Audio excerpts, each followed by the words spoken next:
Oh, Fareza Amrullah, panggilannya Reza.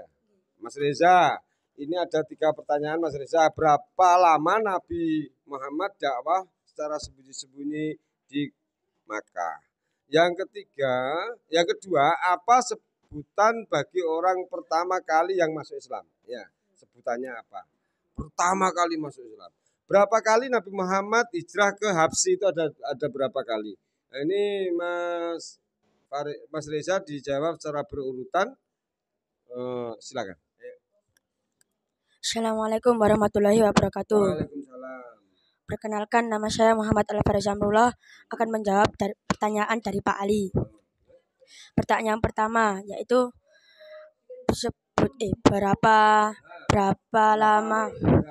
berapa lama Nabi Muhammad dakwah secara sembunyi-sembunyi? Berapa lama?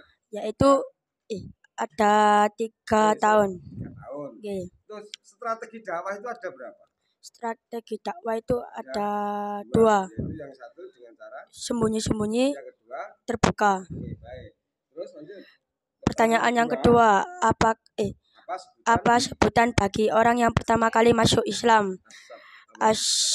Sebutan bagi orang yang pertama kali masuk Islam adalah as-sabihuna awalun. Pertanyaan ketiga adalah berapa kali Nabi Muhammad hijrah ke Habsyi? Ada 2 kali beliau hijrah ke Habsyi. Terima kasih Mas Ahmad Aditya Hikami. Ini pertanyaannya, di mana perjanjian Aqobah dibuat dan sebutkan 3 baitnya. Ya. Yang kedua, hijrah ke Habsyi, yang pertama Nabi Muhammad dan para sahabat diterima dengan baik oleh siapa? Ya. Pada hijrah ke Habsyi yang pertama ada berapakah orang yang ikut hijrah? Ayo Mas Ahmad Aditya Hikami dijawab secara berurutan. Assalamualaikum. Nama saya Ahmad Aditya Hikami. Yang pertama, di mana perjanjian Aqobah dibuat? Perjanjian Aqobah dibuat di Bukit Aqobah. Sebutkan 3 baitnya. A. Mereka menyatakan tidak akan membunuh. B. Mereka menyatakan tidak akan menyekutukan Allah. D. Mereka menyatakan mereka menyatakan rela berkorban harta dan jiwa. Yang kedua, hijrah ke Habsyi yang pertama, Nabi Muhammad dan para sahabat diterima dengan baik oleh Raja Nesus. Yang ketiga, pada hijrah ke Habsyi yang pertama ada berapa orang? Yang pertama ada 11 orang laki-laki, 4 perempuan dan 70 sahabat. Yang pada hijrah ke Habsyi yang kedua ada berapa orang? Ada 101 orang. Terima kasih Mas. Oke, baik Mas Fadil. Ini ada 3 pertanyaan. Berapa tahun Rasulullah melakukan dakwah secara sembunyi-sembunyi? Yang kedua, apa ini? Raja, iya. Pada tahun berapa Hamzah bin Abdul Muthalib memeluk agama Islam? Yang 3, apakah hewan yang mengantar Rasulullah dalam peristiwa Isra Mi'raj? Ayo dijawab secara berurutan. Perkenalkan, nama saya Muhammad Fadil Pratama. Saya akan menjawab pertanyaan nomor 1. Berapa tahun Rasulullah melakukan dakwah secara sembunyi-sembunyi? Jawabannya selama 3 tahun. Yang kedua, pada tahun berapakah Hamzah bin Abdul Muthalib memeluk agama Islam? Jawabannya pada tahun 615 Masehi, bertepatan pada tahun ke-6 kenabian. Nomor 3, apakah hewan yang mengantar Rasulullah dalam peristiwa Isra Mi'raj? Jawabannya adalah buraq.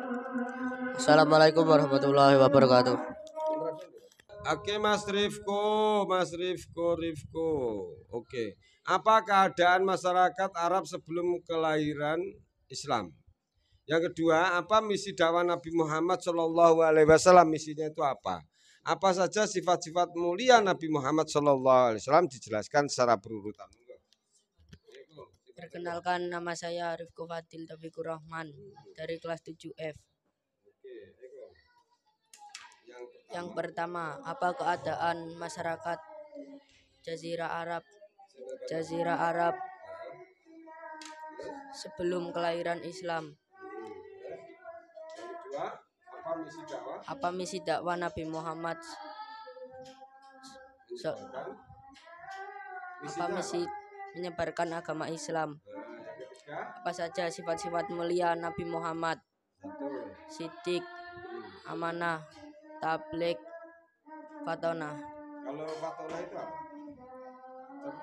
Cerdas. Oke, baik. Terima kasih. Wassalamualaikum warahmatullahi wabarakatuh. Oke, Mas Ari nomor absen piro Mas Ari? 10. Mas Ari nomor absen 10. Oke, baik. Ini pertanyaannya, Nabi Muhammad SAW dakwah di Mekah secara sembunyi-sembunyi berlangsung berapa tahun? Yang kedua, orang pertama yang menerima ajaran dakwah Nabi Muhammad disebut apa? Ya. Yang ketiga, sebutkan setelah 3 tahun berdakwah secara sembunyi-sembunyi kemudian diperintahkan dengan cara bagaimana? Assalamualaikum warahmatullahi wabarakatuh. Perkenalkan, nama saya Azhar Rizky dari kelas 7F. Saya akan menjawab soal nomor 1. Nabi Muhammad SAW dakwah di Mekah secara sembunyi-sembunyi berlangsung selama 3 tahun. Bertujuan untuk memetakan orang yang mendukung beliau untuk dipersiapkan sebagai juru dakwah beliau. Orang yang menerima ajakan dakwah Nabi Muhammad adalah Khadijah, istrinya, Ali bin Abi Thalib, anak pamannya, Abu Bakar, sahabatnya, Zaid bin Haritsah, pembantunya. Setelah Setelah 3 tahun Nabi Muhammad dakwah secara sembunyi-sembunyi, lalu Nabi Muhammad diperintahkan oleh Allah untuk berdakwah secara terang-terangan sebagaimana turunnya wahyu yang diturunkan oleh Allah dalam surah Al-Hijj ayat 94.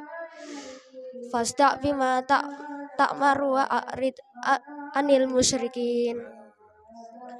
Shadaqallahul adzim.